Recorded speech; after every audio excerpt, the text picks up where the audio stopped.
అధ్యాయం 4వ వచనాన్ని ధ్యానం చేద్దాం. Hebrews chapter 12:4.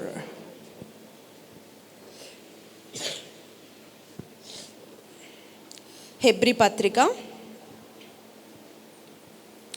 12వ అధ్యాయము 4వ వచనం నేను చదువుతాను, మీరు చూడండి. Hebrews chapter 12:4. బైబిల్స్ తెచ్చారా అందరూ? హడావిడిలో మర్చిపోయారా? మీరు తెచ్చుకున్నారా? బ్యాగులో పెట్టుకొని ఇప్పుడు ఎందుకులే అనుకుంటున్నారా? ప్రతి ఒక్కరు బైబిల్ కలిగి ఉండాలండి. ఇంకా వెతుక్కుంటున్నారు. ఇప్పుడు బైబిల్ తెచ్చారా నేను అడిగితే ఇప్పుడు కొంతమంది వెతుక్కుంటున్నారు. ఇప్పుడు వచ్చింది స్పృహలోకి వచ్చిన వాళ్ళు ఇంక తెరవండి, బైబిల్ తెరవండి. 12వ అధ్యాయం 4వ వచనం చదువుతాను, చూడండి. మీరు పాపముతో పోరాడుటలో రక్తము కారునంతగా ఇంకా దానిని ఎదిరింపలేదు. చాలు. హల్లెలూయా. చదవబడిన లేఖనం కొరకు ప్రార్థన చేసుకొని వాక్యాన్ని ధ్యానిద్దాం. కళ్ళు మూసుకొని తలలు వంచి ప్రార్థన చేయండి. దేవుడి సన్నిధిలో, దేవా నాతో మాట్లాడని ప్రతి ఒక్కరు కళ్ళు మూసుకొని ప్రార్థన చేయాలా. Everyone ask to God. ఆశ్చర్యకరుడా, జీవాధిపతి, మీకు స్తోత్రాలు. ఈ ఉదయకాల సమయంలో ఈ రీతిగా మీ సన్నిధిలో గడపడానికి ఎంతగానో కృప చూపించారయ్యా. మీకు వందనాలు. మమ్మల్ని సజీవ లెక్కలో ఉంచి నీ మాటలు వినటానికి కృపను అనుగ్రహించారు. మీకు స్తోత్రాలు ప్రభా. వాక్యము నీది, రెండంచెల ఖడ్గం వంటి వాక్యముతో మాతో మాట్లాడండి. మాట్లాడుతున్నప్పుడు విని అర్థం చేసుకోగలిగిన ఆ యొక్క హృదయము, ఆ కృప మాకు దయచేయండి. విన్న మాటలు మా జీవితాలు అప్లై చేసుకుంటూ మమ్మల్ని మేము సరి చేసుకుంటూ ముందుకు వెళ్ళడానికి సహాయం చేయండి తండ్రి. నిలబడుతున్న నన్ను మీ సిలువ చాటున మరుగు చేసుకొని మీ శైలిలో, మీ స్థాయిలో మా అందరితో మీరు మాట్లాడండి. కృప పొందమని యేసుక్రీస్తు శక్తిగల మీ నామములో అడిగి వేడుకొనుచున్నాము తండ్రి. ఆమేన్. చెప్పారా? ఆమేన్ చెప్పారా? దేవునికి స్తోత్రం. హల్లెలూయా, హల్లెలూయా.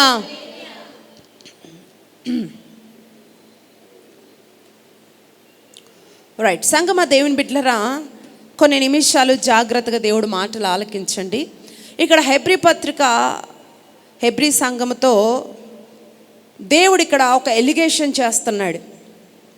ఏంటా ఎలిగేషన్ అని అంటే, ఇది ఇలాంటి ఎలిగేషన్ కాదండి, ఒక స్ట్రాంగ్ ఎలిగేషన్. హల్లెలూయా. సరే, దీనికంటే ముందు ఒక ఇంట్రడక్షన్ మీకు చెప్తాను. లాస్ట్ వీక్ మనం ఏం ధ్యానం చేసుకున్నాం? పోయిన వారం దేవుడు మనతో ఏం మాట్లాడారు? ఏ పుస్తకంలో మాట్లాడారు? యెహోషువ గ్రంథము 6వ అధ్యాయము 1వ వచనాన్ని మనం ధ్యానం చేసాం. దాంట్లో నుంచి ప్రభు అనేక విషయాలు మాట్లాడారు. విన్నారా? రైట్. ఈ వారము 2వ వచనం చెప్దాం అనుకున్నాం. దేంట్లో? అదే 6వ అధ్యాయం 2వ వచనంలో దేవుడు మీకు వర్తమానాన్ని అందిద్దాం అనుకున్నాను, కానీ దేవుడు అది మొదటి ఆరాధన వాళ్ళకి చెప్పమన్నాడు. సో ఈ పీరియడ్ ఆఫ్ టైంలో మనము యెహోషువ గ్రంథం నుంచి మనము సీరియల్స్ని వినబోతున్నాం. సీరియల్స్ ధ్యానం చేయబోతున్నాం. Series or serials. Okay. So పోయిన వారము 6వ అధ్యాయం 1వ వచనము మనం ధ్యానం చేసాం. ఈ వారము అదే 6వ అధ్యాయం 2వ వచనాన్ని ఫస్ట్ ఆరాధనలో ధ్యానం చేశాం. ఓకే. సీరియల్ అటు ఇటు అవ్వచ్చు, ఒక ఆరాధనకి కానీ ఇంకొక ఆరాధనకి కానీ రావచ్చు, కానీ రావడం మాత్రం చెప్పండి పక్కా. ఓకే. సో ఈ సిరీస్ మనము ధ్యానం చేస్తున్నాం. సో అది కూడా మీరు వినండి. ఒకవేళ మీరు ఈ ఆరాధనలో ఫస్ట్ అంటే న్యూ టెస్టిమెంట్ లేదా ఓల్డ్ టెస్టిమెంట్, పాత నిబంధన గ్రంథాన్ని ఆరాధనలో మీరు ధ్యానం చేస్తే, ఇంకొక ఆరాధనలో కొత్త నిబంధన గ్రంథాన్ని ధ్యానం చేశామని అర్థం. ఓకే. సో ఉదయం మనం పాత నిబంధన గ్రంథం ధ్యానం చేశాం కాబట్టి ఇప్పుడు క్రొత్త నిబంధనలో ఒక వర్తమానము, పాత నిబంధనలో ఒక వర్తమానము సీరియల్స్ వైజ్ మనకు అందుబాటులోకి రాబోతున్నాయి. సో మనము జాగ్రత్తగా వాటిని అన్నిటినీ, అంటే ఫస్ట్ ఆరాధనవి, సెకండ్ ఆరాధనవి కనుక మీరు వింటే మంచిగా మీకు ఒక సబ్జెక్ట్ ఫామ్ చేసుకోవడానికి అవకాశం ఉంటుంది. ఓకేనా? హల్లెలూయా. అర్థమవుతుందండి? సో ఈ సీరియల్స్ అన్నీ చూడాలంటే ఫాలో అవ్వాల్సింది ఏంటి? బైబిల్ ఫాలో అవ్వాలి. ఈ వచనాలన్నీ మనకి ఏ ఛానల్లో దొరుకుతాయి? ఫేస్బుక్ అండ్ యూట్యూబ్ తెలుసు కదా మనవి. పాస్టర్ పాల్ కోట్ అని యూట్యూబ్ ఛానల్ లేదా సింధు పాల్ అనే ఫేస్బుక్లో అవైలబుల్గా ఉంటాయి. మీరు చక్కగా విని ఆధ్యాత్మికంగా మీరు బలపడవచ్చు. దేవునికి స్తోత్రం. సంగమా, దేవుని బిడ్డలారా, కొన్ని నిమిషాలు దేవుడు మాటలు ధ్యానం చేద్దాం. చాలా శ్రద్ధగా ఆసక్తిగా విందామా? చూడండి, ఇక్కడ చాలామంది క్రైస్తవ జీవితాల్లో, సేవా జీవితంలో, అలాగే తమ భక్తి జీవితంలో, ఈవెన్ సేవకులు సైతం ఇక్కడ ప్రభు మాట్లాడుతున్నారు, తమ ఆధ్యాత్మికమైన జీవితాన్ని సీరియస్గా తీసుకోవట్లేదు అని ఒక స్ట్రాంగ్ ఎలిగేషన్ ఈరోజు ప్రభు మనతో మాట్లాడుతున్నారండి. హల్లెలూయా. భక్తులం అని చెప్పుకుంటున్నాం, విశ్వాసులం అని చెప్పుకుంటున్నాం, మందిరానికి వస్తున్నాం, వెళుతున్నాం, కానీ భక్తి జీవితాన్ని సీరియస్గా తీసుకోవట్లేదు అని ఒక నేరం దేవుడు ఈరోజు మన మీద మోపుతున్నాడు. హల్లెలూయా. క్రైస్తవం మీద, దేవుని ప్రజల మీద, దేవుని సేవకుల మీద దేవుడు ఈరోజు నేర స్థాపన చేస్తున్నాడు. ప్రతి ఒక్కరి మీద. ఇప్పుడు జనరల్గా రేయింబగలు దుష్టుడు నేరస్థాపన చేస్తూ ఉంటాడు దేవుడి దగ్గరికి వెళ్ళి, కదా, అవునా కదా? ప్రతిరోజు అంట వాడికి ఏం పని? 12వ ప్రకటనలో ఉంటుంది. ప్రతిరోజు వెళ్ళటం, ఇదిగో నీ బిడ్డ అది చేశాడు, నీ కొడుకు ఇది చేశాడు, నీ కూతురు ఇదిగో ఇలా చేసిందని చెప్పడమే వాడి పని. అయితే వాడు అలా ఎలిగేషన్ చేస్తూ ఉన్నప్పుడు దేవుడు మనకు ఉత్తరవాదిగా ఉండి మన పక్షమున వాదించి వాడికి బుద్ధి చెప్పి మనల్ని ఆయన కాపాడుతూ ఉంటారు. ఎప్పుడు వాడు మన కొరకు వ్యతిరేకంగా వాదించిన ప్రతిసారి అపవాది రేయింపగలు ఎన్ని నింద వేసినా ప్రభువే మన తరపున ప్లీడర్గా ఉండి, న్యాయవాదిగా ఉండి మనల్ని కాపాడుతున్నారు. అటువంటి ప్రభు ఈరోజు మన మీద ఒక నేరారోపణ, నేరస్థాపన మన పక్షమున చేస్తుంటే, ఇప్పుడు మన పక్షమున ఎవరు వాదిస్తారండి? దుష్టుడు నేరారోపణ వేస్తుంటే దేవుడు మన పక్షమున వాదిస్తున్నాడు, మనల్ని గెలిపిస్తున్నాడు. మనల్ని గెలిపించి మన పక్షమున వాదిస్తున్న దేవుడు ఈరోజు మన మీద ఒక నేరారోపణ వేస్తున్నాడు. చూడండి, తన సంఘాన్ని ప్రభువే అంటున్నాడు. ఇక్కడ ఏమంటున్నాడంటే, నీవు రక్తము కారునంతగా దానిని ఎదిరించలేదు. ఇప్పుడు మనం పాపం చేయకూడదన్న స్పృహ మనకుంది. ఉందా? మీకుందా? ఒక క్రైస్తవుడిగా, ఒక విశ్వాసిగా, ఒక సేవకుడిగా ఆ స్పృహ మనకుంది. ఉందా లేదా? హల్లెలూయా. పాపం నుండి బయటపడాలన్న ఆలోచన ఉందా? అమ్మో, పాపం చేస్తే దేవుడు శిక్షిస్తాడు, తీర్పులోకి వెళ్ళాల్సి వస్తుంది అనే అవగాహన ఉందా? ఖచ్చితంగా ఉంటుంది. హల్లెలూయా. ఆ పాపాన్ని జయించటానికి, అందులో నుండి బయటపడడానికి ఎలాంటి తీవ్రమైన కృషి చెయ్యట్లేదు అంటున్నాడు. భయం ఉంది. ఏమని? ఇది చెయ్యకూడదనే భయం ఉంది. ఓకే, దేవుడు శిక్షిస్తాడు అనే ఒక స్పృహ ఉంది, కానీ దాంట్లో నుంచి పూర్తిగా బయటికి రావాలి అని ఒక కృషి తీవ్రంగా మనం చెయ్యట్లేదు అని ఇక్కడ ప్రభు మాట్లాడుతున్నాడు. అని ఉంటున్నారు, భయపడుతున్నా అక్కడ చేస్తున్నాం, కానీ బయటికి రావట్లేదంట. హల్లెలూయా. ఒక వ్యక్తి కేవలం ఆశపడితే, అంటే ఐఏఎస్ కావాలని, ఐపీఎస్ కావాలని, ఒక మంచి స్థాయిలోకి వెళ్ళాలని ఆశపడితే మారగలుగుతాడా? దానికి తగ్గ కృషి చేయాలి, హార్డ్ వర్క్ చేయాలి, ఎఫర్ట్ ఇవ్వాలి. నేను పరలోకంకు వెళ్ళాలి అనే అభిలాష నీలో నాలో ఉంటే ప్రయోజనం లేదు. అర్థమవుతుందండి? ప్రతి ఒక్కరికి ఉంది, మనకందరికి ఏముంది? మనం అందరం పరలోకం వెళ్ళాలని ఆశ. ఎవ్రీబడి, ఖచ్చితంగా ప్రతి ఒక్కరికి ఆశ ఉంటుంది. ఇప్పుడు బాటిల్ చేతిలో పట్టుకొని దాహం తీరాలంటే ఎలా? తీరదు. తాగితే దాహము తీర్చబడుతుంది. ఇప్పుడు వాటర్, మంచినీళ్ళు కావాలనుకుంటున్నావు, చుట్టుపక్కల ఎక్కడ మంచినీళ్ళు లేవు, ఏం చేస్తాం మనం? దానికోసం కొంచెం దూరమైన వెళ్ళి తెచ్చుకుంటాం, అవసరమైతే వెల కూడా చెల్లిస్తాం. అవునా? ఇప్పుడు ఎలా అయిపోయిందంటే ఇంట్లోకి మంచినీళ్ళు రావట్లేదు కదా, క్యాన్స్ దూరమైన వెళ్ళి కొనుక్కొని తెచ్చుకోవడం. అది ఎన్ని ఫ్లోర్లైనా ప్రయాసపడి ఆ బాటిల్ ఎంత బరువు ఉంటుందండి, ఎక్కి తీసుకొచ్చుకుంటున్నామా లేదా? తీసుకొచ్చుకుంటున్నాం. అవునా కదా అండి? హల్లెలూయా. అయితే ఇప్పుడు ఒక వాటర్ ఒక వాటర్ కొరకే మనము కొంత అమౌంట్ ఇచ్చి కొనుక్కొని దానికి అంత అఫోర్డ్ చూపిస్తున్నాం కదా, ఎఫర్ట్ ఇస్తున్నాం కదా. ఇక్కడ ప్రభు అంటున్నాడు, మరి దైవికమైన అనుభవాల కొరకు మనం పెడుతున్న ఎఫర్ట్ ఎంత ఉంది? ఒక నీటి కొరకు అంత ఎఫర్ట్ పెడుతున్నాం, ఒక సాధారణమైన వాటి కొరకు అంత ఎఫర్ట్ పెడుతుంటే దైవికమైన అనుభవాలు సాధించటానికి నువ్వేమైనా ఎఫర్ట్స్ పెడుతున్నావా? ఏమైనా కష్టపడుతున్నావా? నీకు ఇష్టం లేదా అంటే ఇష్టం ఉంది. దేవుడు అంటే ఇష్టము, దేవుడు అభిషేకం అంటే ఇష్టం, పరలోకం అంటే ఇష్టం, అన్నీ ఇష్టమే. 1000 ఏళ్ల పరిపాలనలో నేను ఉండాలి అని ఆశ నీకు ఉంది, ఓకే. అయితే ఈ యొక్క ఆశ ఉంటే సరిపోదండి, దానికి తగ్గ ఎఫర్ట్ నువ్వు ఇవ్వాలి. ఇప్పుడు 1000 ఏళ్ల పరిపాలన నేను ఉండాలి అంటే అంత ఈజీ కాదు కదా, అవునా కదా? సీరియస్గా వర్క్ చేయాలి దాని కొరకు. దేవునికి స్తోత్రం, హల్లెలూయా. ప్రభు అంటున్నాడు, మీకు ఆశ ఉందండి, దాని విషయంలో నేను మిమ్మల్ని తప్పు పట్టట్లేదు, కానీ మీరు రక్తము కారునంతగా మరెక్కువగా ఎఫర్ట్స్ ఇవ్వలేకపోతున్నారు, మరెక్కువగా మీరు ప్రయాస పడలేకపోతున్నారు. రోజు రోజుకి రాకడికి సిద్ధపడాలని తపన ఉంది, పరిశుద్ధతను సంపూర్ణం చేసుకోవాలని తాపత్రం ఉంది, కానీ చెయ్యలేకపోతున్నారు. హల్లెలూయా. ఇప్పుడు నేనేమంటున్నానంటే, వాక్యము మన యొద్దకు వస్తూ ఉన్నప్పుడు, వాక్యం మనతో మాట్లాడుతూ ఉన్నప్పుడు, దేవుడు అనేక విషయాల ద్వారా మనతో చర్చిస్తూ ఉన్నప్పుడు, అప్పుడు మనలో ఒక ఇంటెన్షన్ రావాలి, నేను ఇది మార్చుకోవాలి, నేను ఇక్కడి నుంచి బయటపడాలి అనే తాపత్రం మనకు రాకపోతే మీ టైం వేస్టే, మా టైం వేస్టే, అవునా కదా? విన్న మీ టైం వేస్టే, చెబుతున్న మా టైం కూడా వేస్టే. దేవుడు సన్నిధికి వచ్చినప్పుడు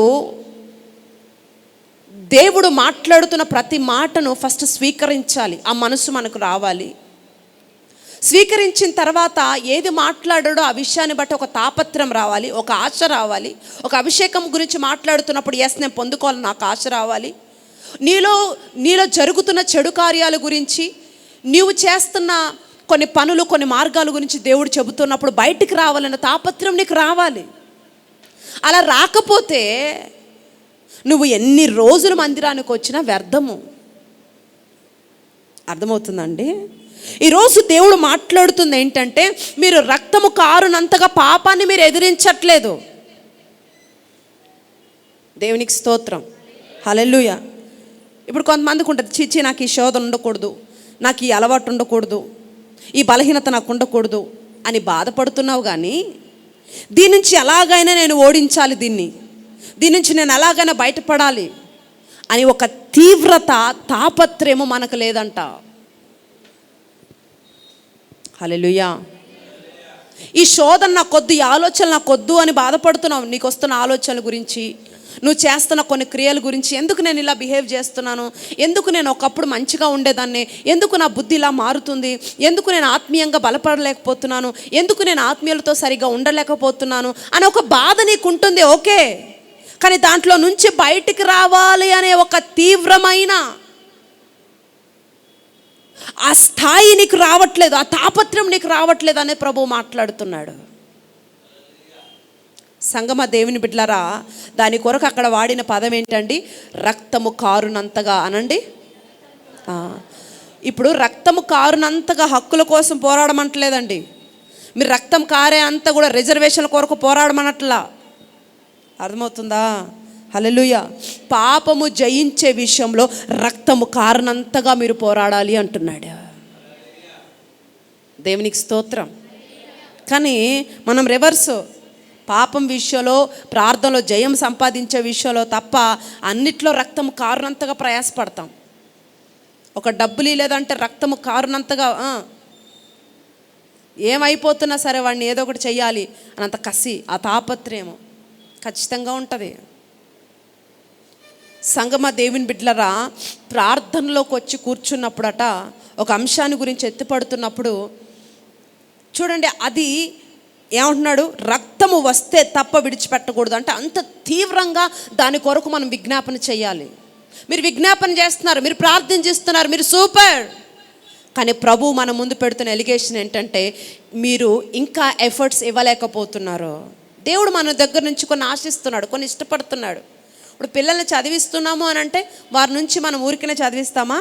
వారు మంచి ప్రయోజకులు అవుతారని, తర్వాత నన్ను కూర్చోబెట్టి చెప్పండి మంచిగా చూసుకుంటాడు అనే ఆశతోనే కదా ఈరోజు నువ్వు ఇంత కష్టపడి వాడిని పెంచి పోషిస్తున్నావు, ఫీజులు కడుతున్నావు, చదివిస్తున్నావు.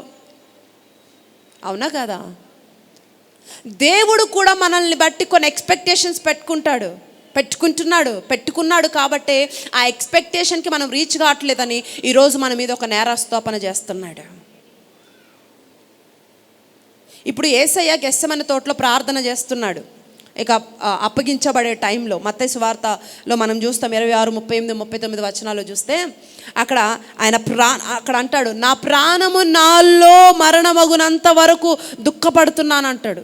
ఆయన ప్రాణం ఆయనలో మరణమయ్యేంత వరకు కూడా అంత దుఃఖపడుతున్నాడు. ఆయన ఏడ్చుటకు దుఃఖాక్రాంతుడాయను అని ఉంటుంది అక్కడ. మీరు తర్వాత చదువుకోండి, మత్తయి సువార్త 26వ అధ్యాయము 38, 39, 40 ఆ వచనాలు మీరు చదివితే ఉంటుంది. ఆయన ఏడ్చుటకు దుఃఖాక్రాంతుడవుటకు మొదలుపెట్టెను. ఆయన పాపం చేసి కాదు ఆయన ఏడుస్తుంది, చేసిన పాపం కొరకు కాదు, తను తీసుకున్న పాపము కొరకు ఏడుస్తున్నాడు. ఇప్పుడు మీకు అర్థమయ్యే భాషలో చెప్తాను, వినండి జాగ్రత్తగా. ఇప్పుడు నేనేమి హత్య చేయలేదు, ఓకే? హంతకుడిని సేవ్ చేయడానికి హంతకుడు ఒక వ్యక్తిని కత్తితో పొడి చేశాడు అనుకోండి. వెళ్ళి నేను చూస్తున్నప్పుడు ఆ హత్య నేను చేయలేదు, కానీ అతన్ని సేవ్ చేయటానికి అతని చేతిలో ఉన్న కత్తి నేను తీసుకుంటే ఇప్పుడు ఆ కత్తి నా చేతిలో ఉంది. నేను చేశానా చేయలేదా చూడలేదు, కానీ చూసే వాళ్ళకి ఏం కనిపిస్తుంది? ఎవరి చేతిలో కత్తి ఉంటే వాళ్ళే హంతకులు. అవునా కదా? అవునా? ఇప్పుడు ఇక్కడ యేసుక్రీస్తు ప్రభు చేసిన క్రియ, ఆ కార్యం ఏంటో తెలుసా అండి? తప్పంతా మనం చేశాం, కానీ మనదంతా ఆయన ఏం చేశాడు? ఆ టైంకి మన చేతిలో ఉన్న కత్తిని ఆయన తీసుకొని ఆయన నేరస్తుడిగా ఆయన తనకు తాను అప్పగించేసుకున్నాడు. ఎంత మంచి దేవుడు అండి! మనం బయటపడాలి, మనం విడుదల పొందాలి, మనం అక్కడ ఆ నేరం మన మీద పడకూడదని వెంటనే మనం చేసిన ప్రతి పాపానికంట వచ్చే శిక్షనంతా ఆయన చేతిలోకి తీసేసుకున్నాడు. ఎంత మంచి దేవుడు అండి మన దేవుడు! అందుకే కొరింథీ పత్రికలో ఈ మాట చదవండి, 2 కొరింథీ పత్రిక 5వ అధ్యాయం 21వ వచనంలో, కొరింథీలకు రాసిన 2వ పత్రిక 5:21లో అంటాడు అక్కడ, పాపమెరుగని ఆయన మన కోసము పాపమాయను. పాపం చెయ్యలేదు ఆయన, పాపం అయ్యాడంట. హల్లెలూయా, దేవునికి స్తోత్రం. ఇప్పుడు ఒక తప్పు చేస్తే 10 ఏళ్ళు 15 ఏళ్ళు జైల్లో వేస్తారు కదా, అవునా? ఇప్పుడు అందుకనే దేవుడు ఏం చేశాడంట, భూమి మీద అందరి పాపము కొరకు పాతాళముకు వెళ్ళిపోయాడంట. ఎక్కడికి వెళ్ళిపోయాడు? పాతాళానికి వెళ్ళి మరణ వేదన భరించి సదాకాలమునకు సరిపడ శిక్షనంతా అనుభవించి పూర్తి చేసేసాడంట. ఇప్పుడు ఒకడు తప్పు చేస్తే 10 ఏళ్ళు, ఇంకోటి తప్పు చేస్తే ఇంకోటి 10, ఇలా అందరికీ సరిపడా మనుషులందరి పాపములకు సరిపడా శిక్షనంట అనుభవించి పూర్తి చేశాడట. హల్లెలూయా. ఇక మనకు శిక్షనే లేకుండా చేసి బయటకు వచ్చేసాడండి ఆయన. దేవునికి స్తోత్రం. ఇంత కష్టపడి ఆయన మనకు రక్షణ ఇచ్చాడు. ఎంత కష్టపడి? తన్ను తాను పాపమైపోయి తను శిక్ష భరించి కదండి, పాతాళము వరకు వెళ్ళిపోయి ఇంత కష్టపడింది ఎందుకు? యేసుక్రీస్తు ప్రభు ఇంత కష్టపడింది ఎందుకు? మనకి ఏమి ఇవ్వడానికి? రక్షణ ఇవ్వటానికి. దేవుడికి స్తోత్రం. ఇప్పుడు ఆ రక్షణ ఒక ఆశ వల్ల, ఒక బలహీనత వల్ల, ఒక చూపు వల్ల, ఒక మాట వల్ల ఇంత గొప్ప రక్షణ పోతుంటే, ఇంత చిన్న ఆ పొరపాటుకు అంత పెద్ద నష్టం జరుగుతుంటే, దాన్ని జయించటానికి, దాన్ని ఓడించడానికి నీ నుండి నువ్వేం ఎఫర్ట్స్ చేయవా?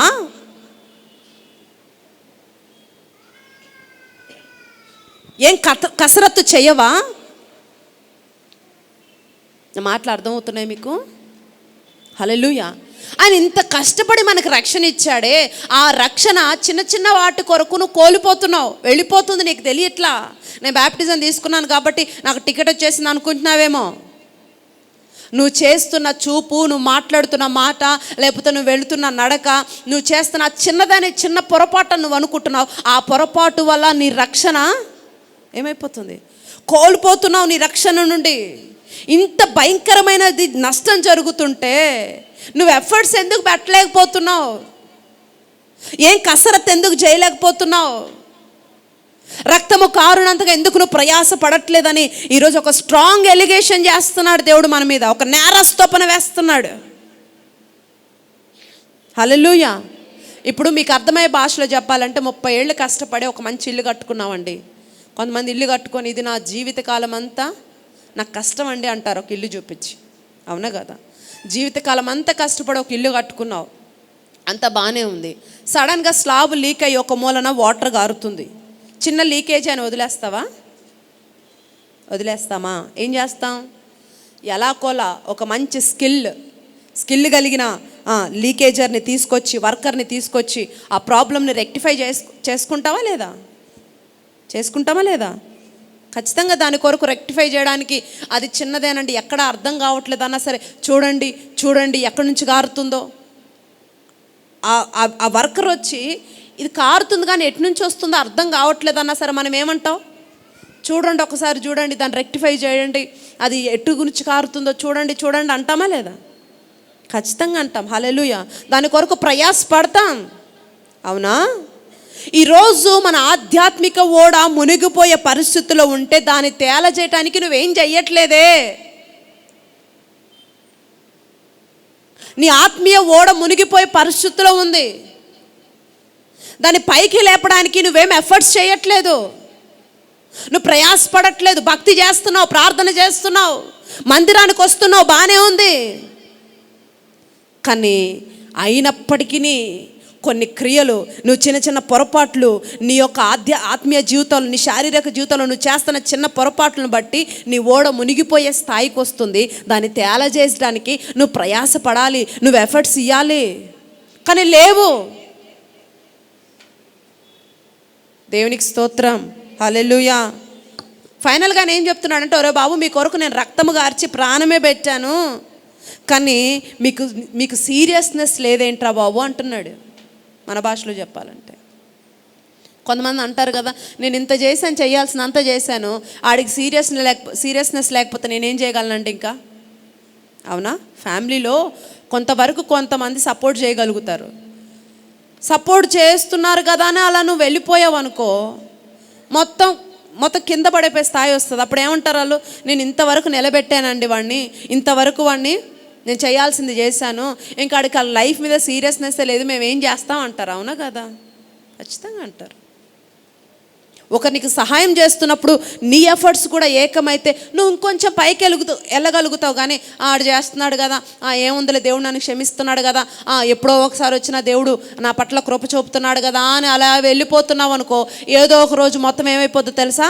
మునిగిపోయే పరిస్థితి వస్తుంది. ఎన్ని రోజులు కాపాడుతాడు ఆయన? మనలాంటి వాళ్ళు బొచ్చడు మంది ఉన్నారు, ప్రతిరోజు ఆయన కొరకు పాకులాడేవాళ్ళు. వాళ్ళందరిని వదిలిపెట్టి ఎప్పుడో ఒకసారి వస్తా నీకోసం వస్తాడా?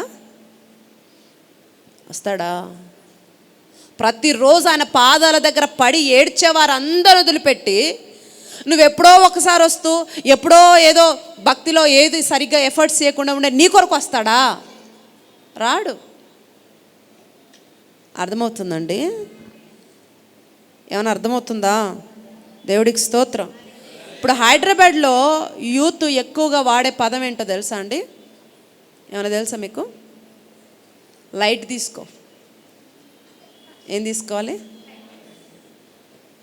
ఎంత భయంకరమైన విషయం జరిగినా సరే లైట్ తీసుకో, ఏం కాదులే పోరా, అరే చల్రే భయ్ చల్రే క్యా హోనరే, అంతేనా? లైట్ ఎంత ఘోరమైన పాపము కూడా ఉండని కాక లైట్ తీసుకో. అమెరికాలో కూడా ఇలాంటి పరిస్థితి భయంకరంగా నెలకొంటున్న దశలో ఒక వ్యక్తి లేచాడండి. రీసెంట్గా ఆ వ్యక్తి ఎక్స్పైర్ అయ్యారు, మీ అందరికి తెలుసు, చార్లీ క్రిక్. విన్నారు కదా అతని గురించి. ఇటువటన్నిటికీ వ్యతిరేకంగా ఆయన లేచాడు. కొన్ని వందల డిబేట్స్లో అబార్షన్స్ గురించి మాట్లాడాడు. అబార్షన్స్ పాపమని, ఇలా చాలా స్త్రీలు వివాహం చేసుకోకూడదని, పురుషులు కలిసి ఉండకూడదని, ఇది బైబిల్కి వ్యతిరేకమని, దేవుడి చిత్తం కాదని, ఇలా డిబేట్స్లో అనేకమైన వ్యాఖ్యలు ఆయన చేస్తూ ఉంటే, అలా చేయకూడదని మాట్లాడుతూ ఉంటే చాలామంది ఆయన తప్పుపట్టారు. మేము మా ఇష్టానుసారంగా బ్రతుకుతుంటే నువ్వు ఇలాంటి మాటలు మాట్లాడుతున్నావు అని చెప్పి ఆయన మీద, మా స్వేచ్ఛకు నువ్వు అడ్డు తగులుతున్నావని ఆయన మీద పగబట్టేసుకున్నారు. అర్థమవుతుందండి? నీ వల్ల మేము మనశ్శాంతి కోల్పోతున్నాం, నువ్వేంట్రా బాబు ఓ పై వచ్చేసి అలా చేయకూడదు ఇలా చేయకూడదు అంటావు, మా ఇష్టం మా జీవితాలు అన్నట్లుగా ఎందుకు మమ్మల్ని డిస్టర్బ్ చేస్తున్నావని బోల్డ్ మంది గొడవ పెట్టి కక్ష కట్టి ఫైనల్గా దే కిల్ హిమ్, చంపేశారు ఆయన్ని. అర్థమవుతుందండి? ఈ సమాజాన్ని చీలిక చేస్తున్నావు, మేమందరం ఎంజాయ్ చేస్తుంటే నువ్వు నాశనం చేస్తున్నావు. అబార్షన్ అనేది తప్పు అంటే అక్కడ ఆయన ఒక క్వశ్చన్తో తెగ్గొట్టేశాడు. అక్కడ ఇప్పుడు నీ గర్భంలో ఉంది మనిషా జంతువా అంటే అందరూ ఏమంటారు? ఖచ్చితంగా మనిషి అంటారు. మనిషి అయితే ఒక మనిషిని చంపే హక్కు నీకు ఎక్కడుంది? ఇలా కొన్ని వాటితోటి ఆయన ఎక్కడికక్కడ తగ్గట్టు అందరు నోరు మోయిస్తుంటే అందరికి నచ్చలా, చంపేశారు ఆయన్ని. సంగమా, అడవిలో ఏమంటారు, జంతువులకు కూడా కొన్ని క్రమాలు ఉంటాయండి. మనుషులుగా మన క్రమం లేకపోతే ఎలా? అవునా కదా? జంతువులకు కూడా అవి ఎప్పుడు పిల్లల్ని కనాలో, అవి ఎప్పుడు గర్భం ధరించాలో వాటికి ఒక క్రమం ఉందంట. ఏమన్నా అర్థమవుతుందా? కానీ మనుషులుగా శ్రేష్టమైన వారిగా మనల్ని సృష్టించాడు ఆయన, మన క్రమం లేదు. హల్లెలూయా. ఈరోజు నీ మీద నా మీద మనందరి మీద దేవుడు చేస్తున్న ఒక స్ట్రాంగ్ ఎలిగేషన్ ఏంటంటే, ఖచ్చితంగా దేవునికి వ్యతిరేకమైన మార్గాలు జరుగుతున్నప్పుడు నువ్వు అడ్డుపడాలి. వ్యతిరేకమైన పనులు ఇంట్లో జరుగుతున్నప్పుడు నువ్వు అడ్డుపడాలి. ఏమన్నా అర్థమవుతుందా? క్రైస్తవుల పిల్లల వాల్యూస్ ఏంటి, సేవకుల పిల్లల వాల్యూస్ ఏంటి నీకు అర్థమవ్వాలి. నీ పిల్లలు తమకు తాము శాపగ్రస్తులుగా మారుతుంటే పట్టించుకొని పేరెంట్స్ ఉన్నారండి. వాడు ప్రేమ దోమ అని తిరుగుతుంటే, ప్రేమల పేరిట పరిశుద్ధతను కోల్పోయి శారీరకంగా లోక సంబంధులుగా బ్రతుకుతుంటే, ఒక ప్రత్యేకంగా లేకుండా, ఒక ప్రతిష్ట లేకుండా బ్రతుకుతుంటే, దేవుడు మూలంగా పుట్టినవాడు తన్ను తాను భద్రము చేసుకోండి అని వాక్యం సెలవిస్తుంది కదా. ఆ వాక్యాన్ని పక్కకు నెట్టి వాడు ఇష్టానుసారంగా జీవిస్తూ ఉంటే, ఒక తల్లిగా ఒక తండ్రిగా గద్దించని ఒక తల్లిగా ఒక తండ్రిగా నువ్వు ఉంటున్నావే. అర్థమవుతుందండి? ఇప్పుడు పిల్లలు అన్నాక తప్పులు సహజమండి. అవునా కదా? చెప్పండి. ఖచ్చితంగా లోకాన బారిన పడతారు, అది సహజం, నేనేం కాదనట్లా. ఎంత సహజమో యవ్వనస్తులు లోకాన బారిన పడతారు అనేది ఎంత సహజమో, వారి పద్ధతులకు అడ్డుపడవలసిన తల్లి తండ్రిగా నువ్వు ఉండాలి. దేవునికి స్తోత్రం. వాళ్ళు యవ్వనస్తులు అండి, బలహీన పడతారు, సహజం, కరెక్టే, నేను కాదనను. కానీ నువ్వు కంట్రోల్ చేయాలి. ఇప్పుడు స్కూల్కి వెళ్ళకపోతాన్ని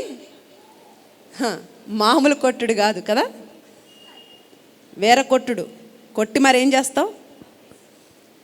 కష్టం పడుతున్నాను రా, రెక్కలు ముక్కలు చేసుకుంటున్నాను రా, ఇంత ఫీజులు కడుతున్నాను రా, పిచ్చగా తన్నాను, ఏం చేస్తాం? స్కూల్కి పంపిస్తావే. స్కూల్కి వెళ్ళకపోతే తన్ని స్కూలుకి పంపించే పేరెంట్స్ ప్రార్థన చేయకపోతే, బైబిల్ చదవకపోతే ఏమనరాళ్ళు? హల్లెలూయా. ఏ ఇంటికి శాపం తెలుసా అండి? శాపం ఏ ఇంటికి వస్తుందో తెలుసా? దరిద్రం ఎవరి నెత్తున ఉంటుందో తెలుసా? పిల్లలు తాము శాపగ్రస్తులుగా చేసుకుంటున్నారని తెలిసి కూడా వారు అడ్డుపడకపోతే, ఆ పేరెంట్స్ అడ్డుపడకపోతే ఆ ఇల్లు శాపగ్రస్తంగా మారిపోద్ది. తెలిసి కూడా ఏమంటారండి ఇంకాల్ని, దాన్ని ఏమంటారు తెలుగులో? సమర్థించడం. రైట్, సమర్థిస్తుంటారు. వీడు తప్పు చేస్తున్నాడు, ఈమె పాపం చేస్తుంది, ఈమె అనవసరంగా మాట్లాడుతుంది, వీడు అబద్ధం ఆడుతున్నాడు, ఇన్ని ఎలిగేషన్స్ తెలుస్తున్నా సరే లోకంలో ఒక సామెత ఉంటుంది, కాకి పిల్ల కాకి ముద్దు కదండి. ఇంకేంటండి? హల్లెలూయా. సంగమా, సమాజంలో ఘోరమైన విషాదమైన తప్పులు జరుగుతున్నాయి. ప్రభు మాట్లాడుతున్నాడు, ఒక క్రైస్తవుడిగా, ఒక సేవకుడిగా, ఒక విశ్వాసగా నువ్వు భద్రం చేసుకోవాలి. అట్ ద సేమ్ టైం నీ కుటుంబాన్ని నువ్వు భద్రం చేయాలి. దేవునికి స్తోత్రం. లోకస్తులు ఎలా బ్రతుకుతున్నారో మాకు అనవసరం అండి, అర్థమవుతుందా? కానీ సంఘముకుని తీర్పు తీర్చవలసిన అధికారం దేవుడు సంఘ సేవకుడికి ఇచ్చాడు. మీకు మరలా చెప్తున్నాను, నేను లోకస్తుల గురించి నేను మాట్లాడట్లా, వారు ఎలా బ్రతుకుతున్నా మనకు అనవసరం. కానీ యాజ్ అ సంఘములో నువ్వు ఒక మెంబర్గా ఉన్న తర్వాత నీ గురించి తీర్పు తీర్చవలసిన బాధ్యత నీ సేవకుడికి ఉంది. నీ మార్గాలు ఎలా ఉన్నాయి, నీ ఆలోచనలు ఎలా ఉన్నాయి, నువ్వు ఎలా బ్రతుకుతున్నావు, ఎవ్రీథింగ్ నోటిఫై చేస్తున్నాడు. దానికి అడుగుతాడు ఆయన రేపు. అర్థమవుతుందా? హల్లెలూయా, దేవునికి స్తోత్రం. కాబట్టి పిచ్చి పిచ్చి వేషాలు వేస్తూ నేను అట్లనే వస్తా అట్లనే చేస్తా అంటే కుదరదండి. అసలు లోకస్తులతో సహవాసమే వద్దంటే వాళ్ళ దగ్గరికి వెళ్ళి వాళ్ళతో నేను సహజీవనం చేస్తానంటున్నావు అంటే నిన్నేమనాలి? కొంతమంది ఉన్నారు, లోకస్తులతో దేవుడు ఏమన్నాడు? సమాధానంగా ఉండండి కానీ సహవాసం చేయొద్దు అన్నాడు. అవునా? వాళ్ళతో సహవాసం పక్కన పెడితే సహజీవనం అంటున్నారు కొంతమంది. అలాంటి వాళ్ళని ఏం చేయాలి చెప్పండి? తోలు తీయాలా లేదా? తీయాలి. హల్లెలూయా. నేను అంటాను, మేబీ నీకు ఆ బరితెగింపు లేదు, నువ్వు సూపర్, నువ్వు అంత ఘోరంగా ఏం పాపం చేయట్లా, కానీ బరితెగింపు కలిగిన వారితో నువ్వు సహవాసం ఎందుకు చేస్తున్నావు? కొంతమంది అంటారు, నా ఫ్రెండ్ తాగుతాడు కానీ నేను తాగనండి. అసలు వాడితో నీకు సహవాసం ఏంటి అని అర్థమవుతుందా? మా ఫ్రెండ్స్ చేస్తారు కానీ నేను వెళ్ళనండి, వాళ్ళు అలా చేస్తారు కానీ. అసలు నీకు వాళ్ళతో పొత్తెందుకు? నీకు సహవాసం ఎందుకు అసలు? హల్లెలూయా. అవసరమైతే రక్తము చిందించాలి కానీ కాంప్రమైజ్ కాకూడదు. అలాంటి భక్తిలోకి మీరు రాకపోతే దేవుని కార్యాలు మీ జీవితంలో జరగవండి. అర్థమవుతుందా? హల్లెలూయా. రానున్న భయంకరమైన దినాలు, రానున్న ఉగ్రతమైన దినాల్లో నువ్వు తప్పించబడి నువ్వు ఒక ప్రత్యేకమైన వ్యక్తిగా ఉండాలంటే నువ్వు కాంప్రమైజ్ అయ్యే భక్తుడిగా నువ్వు ఉంటే నీ జీవితాలు అలా జరగవు. రక్తము పోయిన, రక్తము కారణం నేను చచ్చిపోతున్నా సరే నేను కాంప్రమైజ్ కాను అనే భక్తులు ఉంటారు చూడు, వారి పట్ల దేవుడి కార్యాలు ఉన్నతంగా జరుగుతాయి. దేవునికి స్తోత్రం. ఏం తమాషా కాదు, రక్తం పెట్టి కొన్నాడు మనల్ని. అర్థమవుతుందా అండి? తన ఆత్మని ఇచ్చాడు, తన స్వరూపాన్ని ఇచ్చాడు, తన పోలికని ఇచ్చాడు, మన కొరకు ఆయన పరలోకాన్ని సిద్ధపరుస్తున్నాడు, ప్రధాన వస్తువులు ఇచ్చెళ్ళాడు, ఆయనతో మనకి ఎంగేజ్మెంట్ అయింది. సోయ ఉందా ఇది మనకి? నీకు యేసయ్యతో ఎంగేజ్మెంట్ అయ్యింది తెలుసా లేదా? గుర్తుందా లేదా విషయం? మనకు ప్రధానం అయిపోయిందండి. సర్వలోక రారాజు, యుగానికి ఒక్కడే పురుషుడు, ఆయనతో వివాహము మనల్ని వివాహం చేసుకోవడానికి మరలా రాబోతున్నాడు. అప్పటి వరకు మన యొక్క పరిశుద్ధతను, మన భక్తి జీవితాన్ని మనం జాగ్రత్తగా కాపాడుకోవాలి.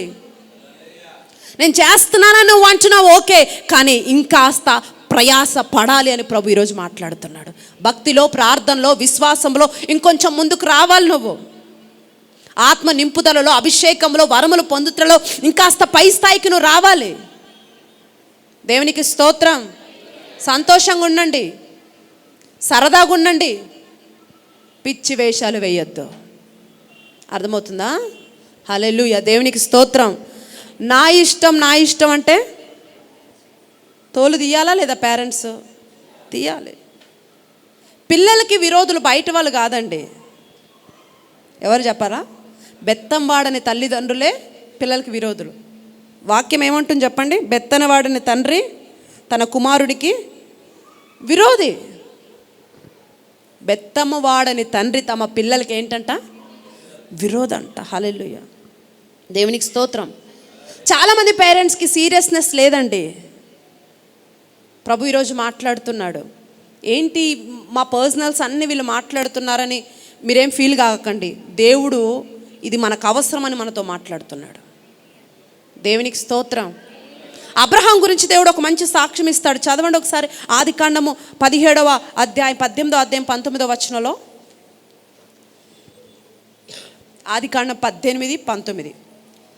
Genesis chapter 18 verse 19. ఆదికాండము 18వ అధ్యాయం 19వ వచనం చదువుతాను చూడండి.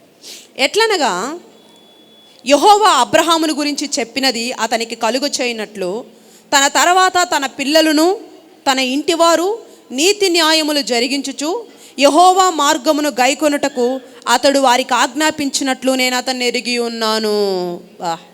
దేవుడికి స్తోత్రం.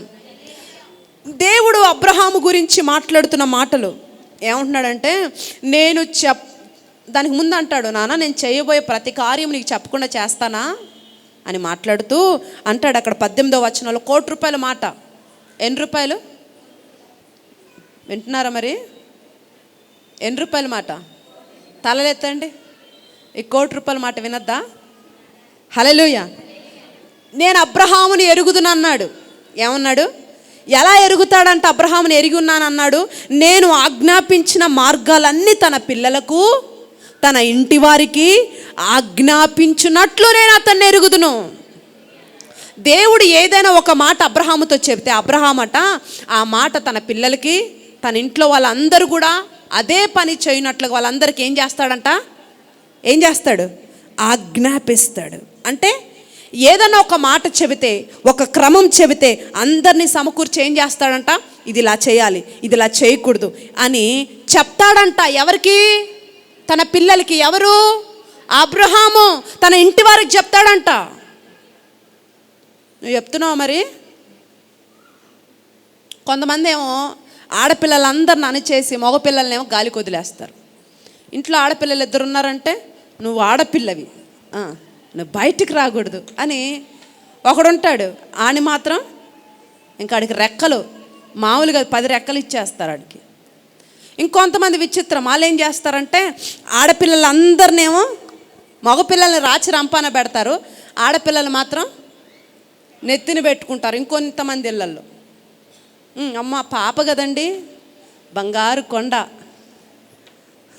ఆడపిల్ల కదండి. ఈ బంగారు కొండ ఒకరోజు ఏమైందంటే పాపపు కొండ అయిపోద్ది.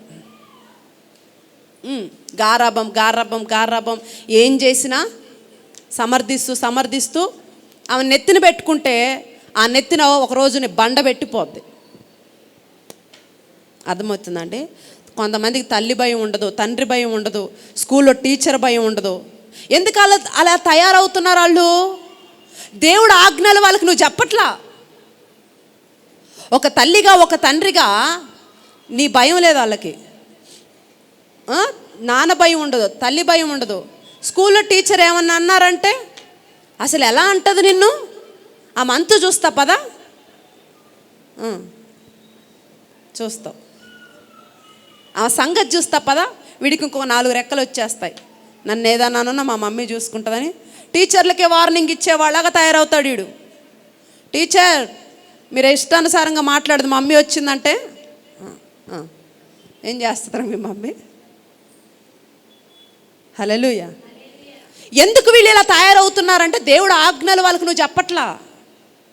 అర్థమవుతుందా అండి? బిడ్డ, మనం దేవుడు బిడ్డలం నాన్న, మనం ఇలా చేయకూడదు, మనం ఇలా మాట్లాడకూడదు అని ఖండించే వయసులో వారిని ఖండించకపోతే, సరిదిద్దే వయసులో వారిని నువ్వు సరిదిద్దకపోతే ఆ తర్వాత నువ్వు ఖండించడానికి నీకు వాయిసే లేకుండా పోద్ది. అర్థమవుతుంది? ఇప్పుడు కొంతమంది పేరెంట్స్ వృద్ధులు వచ్చి చెప్తా ఉంటారు, మా వాడు వినట్లేదండి, మా వాడు అది చేయట్లేదనంటే ఒకప్పుడు నువ్వు వాడిని గద్దించలా, ఒకప్పుడు నువ్వు వాడిని సరి చేయట్లా, ఈరోజు నీ వాయిస్ లేకుండా చేశాడాడు అని. అర్థమవుతుందా? అందుకే ఖండించే వయసులో ఖండించాలి, బుద్ధి చెప్పే వయసులో వాడికి బుద్ధి చెప్తే రేపు వాడి వాయిస్ లేదు. పెద్దయ్యాక వృద్ధుడైన తర్వాత నువ్వు పెద్దోడివి, నువ్వు వృద్ధాప్యంలోకి వచ్చిన తర్వాత నీ మీద వాడు మాట అనాలన్నా చెయ్యెత్తాలన్న భయం పుట్టాలి వాడికి. ఈరోజు ఈజీగానే తన్నేస్తున్నారు, కొట్టేస్తున్నారు, వెళ్ళిపో అంటున్నారు, గెంటేస్తున్నారు. ఎందుకు వచ్చింది? దేవుడు ఆజ్ఞల్లో నువ్వు వాడిని సరిగ్గా పెంచలేదు కాబట్టే ఈ రోజున నీవు బయటికి నెట్టివేయబడే పరిస్థితి నీకు వచ్చింది. అర్థమవుతుందండి? హల్లెలూయా. అందుకే పిల్లలకి ఎప్పుడు బుద్ధి చెప్పాలో, ఎప్పుడు ఖండించాలో ఖండించాలి. బుద్ధి చెప్పాలో బుద్ధి చెప్పాలి. మంచిగా మాట్లాడేటప్పుడు మంచిగా మాట్లాడాలి. సరిగ్గా చెప్పేటప్పుడు వాడు సరిగ్గా చెప్పాలి. ప్రతి దానికి వెనకేసుకుంటూ వస్తే ఏమైపోతాడు? ఆడు ఒక రోజున భ్రష్టుడైపోతాడు. తర్వాత ఆడే అనుకుంటాడు, మా అమ్మ నాకు ఇది చెప్పుంటే, మా నాన్న నాకు ఇది చెప్పుంటే నేను ఇలా అయిపోయేవాడిని కాదే. కొంతమంది చెప్తూ ఉంటారు.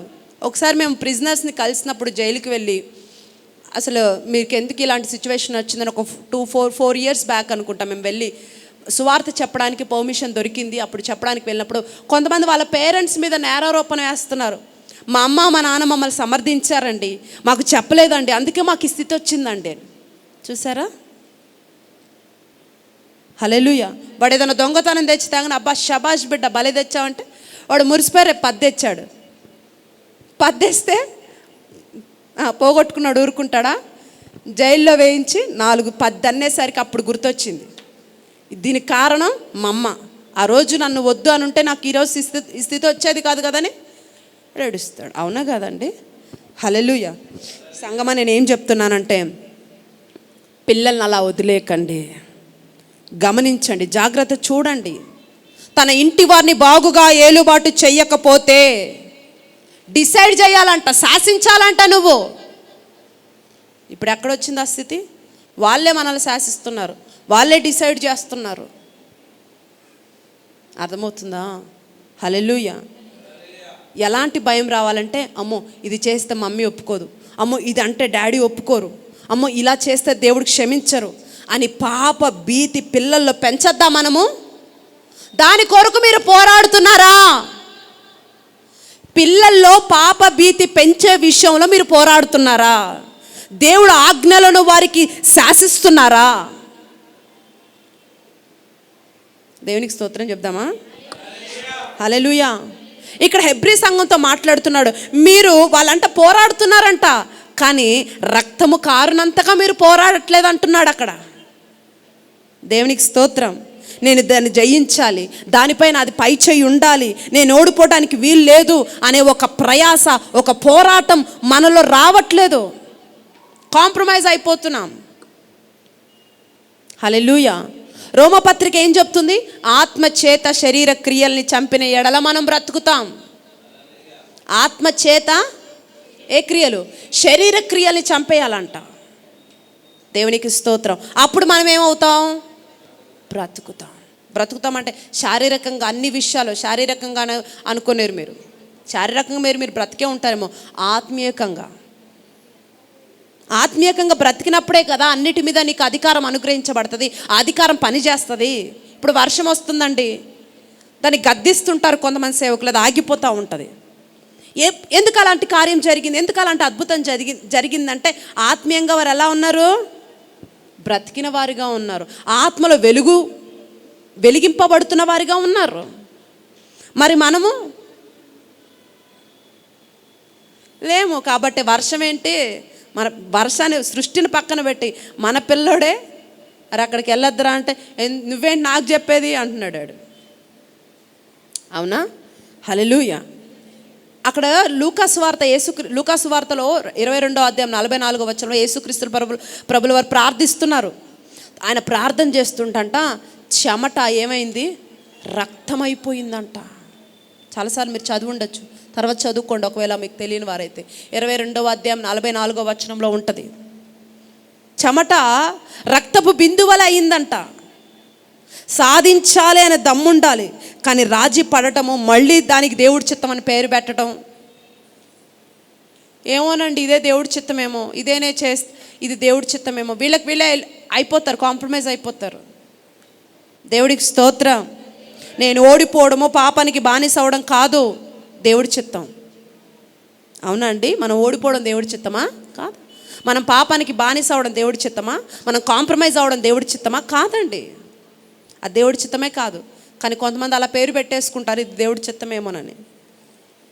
రక్తము కారునంతగా ప్రయాసపడే ఆ సీరియస్నెస్ లేదని ప్రభు మన మీద ఈరోజు ఒక నేరాస్థాపన చేస్తున్నాడు. అర్థమవుతుందండి? హల్లెలూయా. అక్కడ 103వ కీర్తనలో ఒక మంచి మాట అంటాడు, చదవండి. అది 103 కీర్తన 5వ వచనం.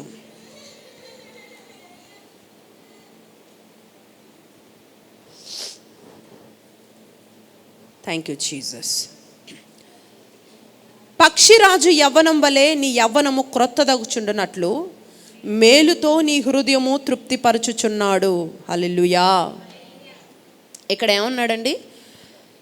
యేసయ్య మన జీవితంలో మేలు చేస్తున్నాడని మీరు నమ్ముతున్నారా?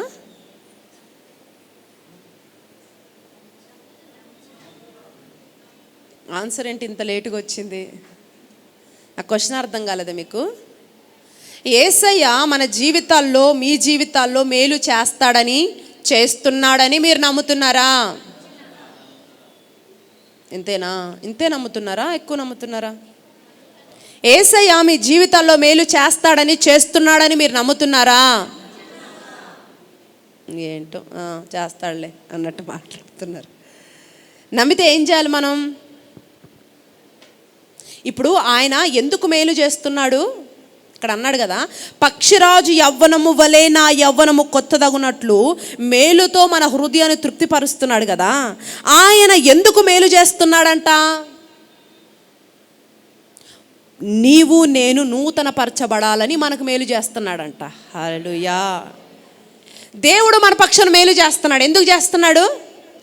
ఈ మేలుల ద్వారా మనము సరి చేసుకొని నూతన పరచబడి మరలా సరికొత్త జీవితాన్ని జీవిస్తావేమోనని ఆశ కలిగిన వాడై మన పట్ల చెప్పండి మేలులు చేస్తున్నాడంట. హల్లెలూయా.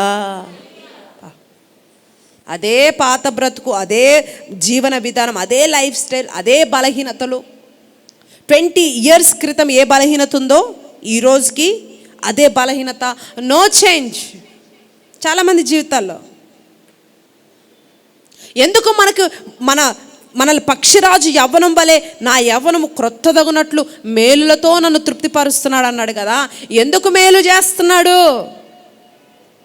మనం సరిగ్గా ఉండాలి, ఉంటామని. దేవుడికి స్తోత్రం. దేవుడు ఏమంటున్నాడంటే మీరు సరిగ్గా పోరాటం చేయట్లేదు అంటున్నాడండి. మన భాషలో చెప్పాలంటే పోరాడుతున్నారు కానీ చెప్పండి సరైన స్థాయిలో మీరు పోరాటం. అదే ఆయన కోపం ఈరోజు. ఆ స్ట్రగుల్, ఆ పోరాటంలో నీకు స్ట్రగుల్స్ వస్తున్నాయి, పోరాటం వస్తుంది. అయితే నీ స్ట్రగుల్, నీ పోరాటంలో నువ్వు రక్తము చిందించినంతగా నువ్వు ప్రార్థన చేయాలంట. నువ్వేదో వెళ్ళి యుద్ధం చేయమని కాదు. నీకు స్ట్రగుల్స్ వస్తుంటే, నీకు పోరాటం వస్తుంటే నిమ్మకు నీరెత్తినట్లుగా అలాగే జరుగుతుంది అవ్వట్లేదని ఏడుస్తున్నావు కానీ దేవుడు సన్నిధిలో ప్రార్థన చేయట్లేదు. ఎలా ప్రార్థన చేయాలంటున్నాడు? యేసుక్రీస్తు ప్రభు ప్రార్థన చేస్తుంటే చెమట కూడా రక్తమయ్యేంతగా ప్రార్థన చేశాడు ఆయన. ఎందుకు? మనకు మాదిరి చూపించాడు. బిడ్డ నీకు కూడా ఇలాంటి స్ట్రగుల్స్ వస్తాయి, వచ్చినప్పుడు నీవు కూడా ఇంతే ప్రార్థనలో కూర్చున్నప్పుడు నీ చెమట కూడా రక్తం అయ్యేంతగా నువ్వు పోరాడి గెలువు అని మనకు నేర్పించటానికి ఆ రోజు ఆయన మన కొరకు ప్రార్థన చేశాడు. ఆ మాదిరి చూపెట్టాడు. అంత మాదిరి మన ఉన్నా ఇక్కడ మన హృదయం తృప్తిపడేంత మేలులు ఎన్నో చేస్తున్నాడు కదా. దాని వెనక ఆయన ఉన్న ఉద్దేశం ఏంటంట? కనీసము దీనివల్లనైనా మనము నూతన పరుచుకుంటామని ఆశించి మన కొరకు ఆయన మేలులు చేస్తున్నాడంట. దేవుడికి స్తోత్రం. భక్తిని లైట్ తీసుకుంటున్నావు, సీరియస్నెస్లోకి రావట్లేదు అని నేరం మోపుతున్నాడండి ఈరోజు మనల మీద. భక్తి చేస్తున్నావు, నువ్వు సూపర్. ఉపవాసం ఉంటున్నావు, నువ్వు ఇంకా సూపర్.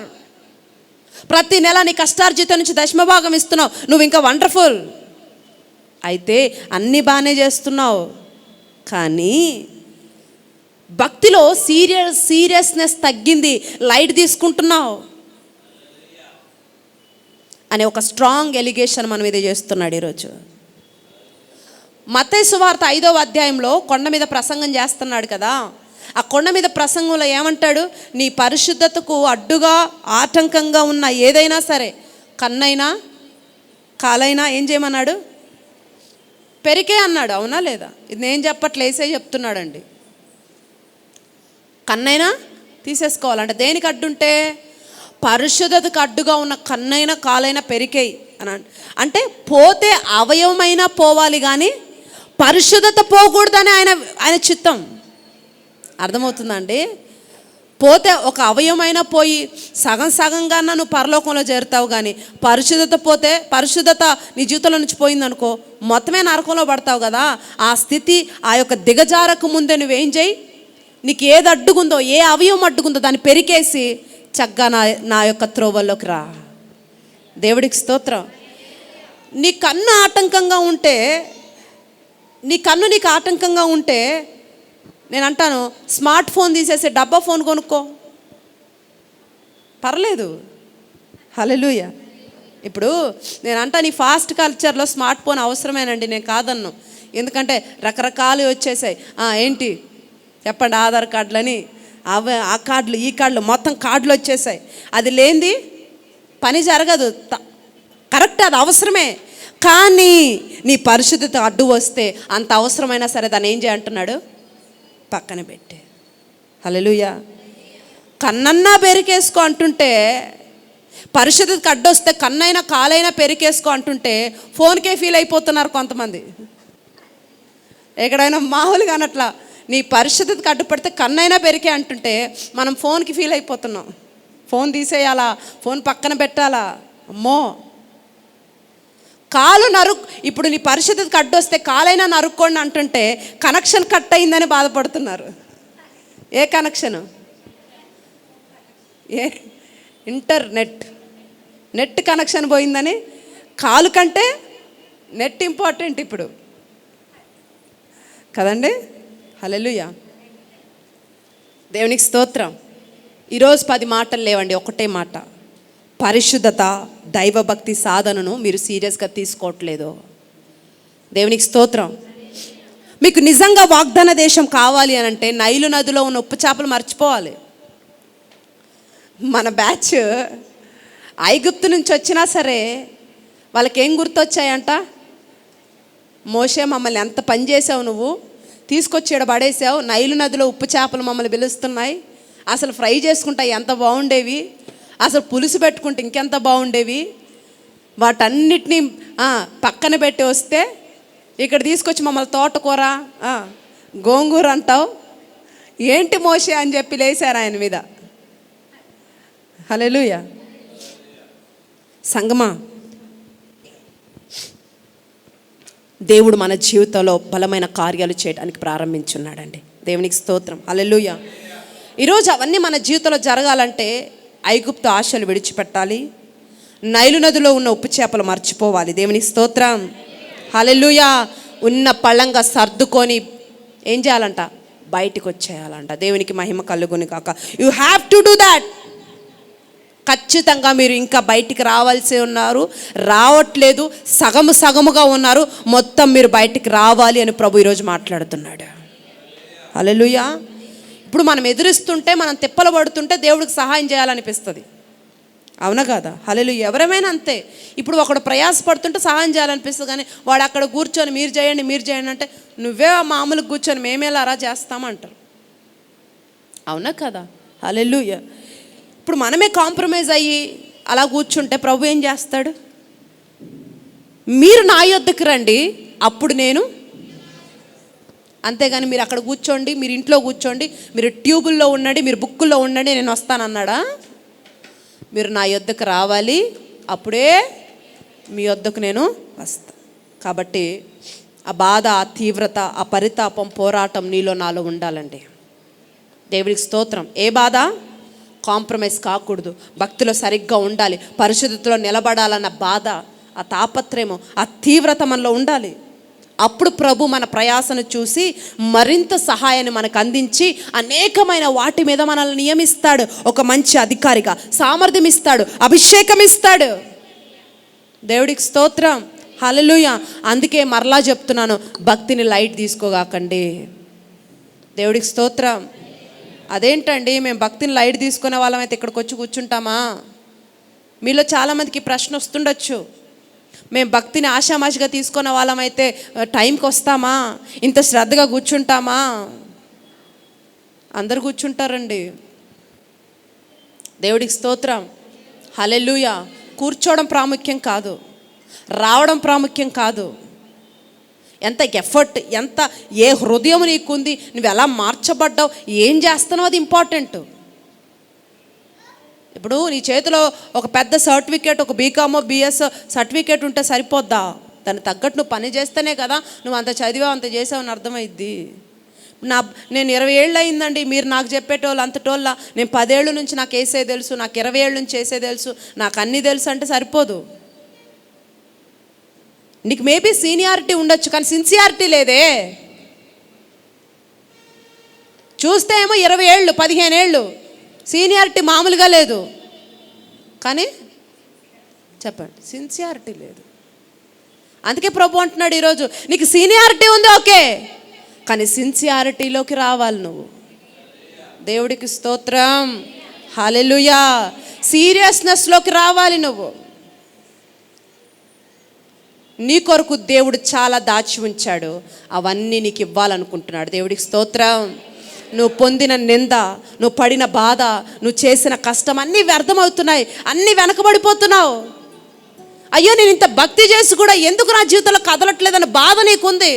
నీ బాధను చూచి ఆయన బాధపడి ఈరోజు మాట్లాడుతున్నాడు, బిడ్డా నీ బాధ నాకు అర్థమవుతుంది, నీ సీనియారిటీ నాకు అర్థమవుతుంది, కానీ సీరియస్నెస్లోకి నువ్వు రాలేదు. రక్తము కారునంతగా ప్రయాస నీలో లేదు. బాధతో చేస్తున్న ఎలిగేషన్ అండి ఇది. దేవునికి స్తోత్రం.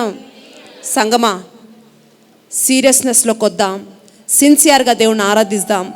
దేవుడు బలమైన కార్యాలు ఇకపైన మనం పొందుకుందాం. దేవుడికి స్తోత్రం. కుటుంబంలో ఒక తల్లిగా ఒక తండ్రిగా నువ్వుంటే నీ పిల్లల్ని సరిగ్గా వాటిని శాసించు. దేవుడు ఆజ్ఞలు చెప్పు, ఎలా బ్రతకాలో వాళ్ళకి నేర్పించు. బిడ్డలు ఎటుపోతున్నారో గమనించు. నీ ఇంటి వారిని కాపాడుకోవలసిన బాధ్యత నీ మీద ఉంది యాజ్ అ పేరెంట్గా. దేవునికి స్తోత్రం. పిల్లల్ని ఆనందంగా ఉండనియండి, సంతోషంగా ఎదగనియండి. పిచ్చి వేషాలు వేస్తే కట్ చేయండి. దేవుడికి స్తోత్రం. ఏంటి ఎక్స్ట్రా తోకలు మొలుస్తుంటాయి, అవి అప్పటికప్పుడు కట్ చేస్తే ఆడు సెట్ అవుతాడు, లేకపోతే కదా ఎక్స్ట్రాలు చేస్తాడు. కాబట్టి ఇవన్నీ చక్కగా చూసుకుంటూ దేవుడు ఆజ్ఞలు పాటిస్తూ బలంగా దేవుళ్ళు ఎదుగుదాం. నువ్వు దేవుళ్ళు ఎదుగుతుంటే అన్ని విషయాలు ప్రభు నిన్ను ఎదిగింపచేసి ఒక మంచి స్థాయిని, సామర్థ్యతను ప్రభు నీకు ఇస్తాడు. ఇటు స్థాయి స్థితి దేవుడు మనందరికి కలగజేయును గాక. లేచి నిలబడి ప్రార్థన చేద్దాం. ప్రయాసకు మీరు సిద్ధమైతే ప్రభు సహాయం చేయడానికి సిద్ధంగా ఉన్నాడు. ఇంకొంచెం ఎఫర్ట్ పెంచడానికి మీరు సిద్ధంగా ఉంటే మీ ఎఫర్ట్స్కి తోడుగా దేవుడు ఇంకాస్త ఎఫర్ట్ని ఇవ్వడానికి సిద్ధంగా ఉన్నాడు. కమాండ్, దేవునితో మాట్లాడుంటే ప్రభుతోనూ మాట్లాడు. Thank you Jesus.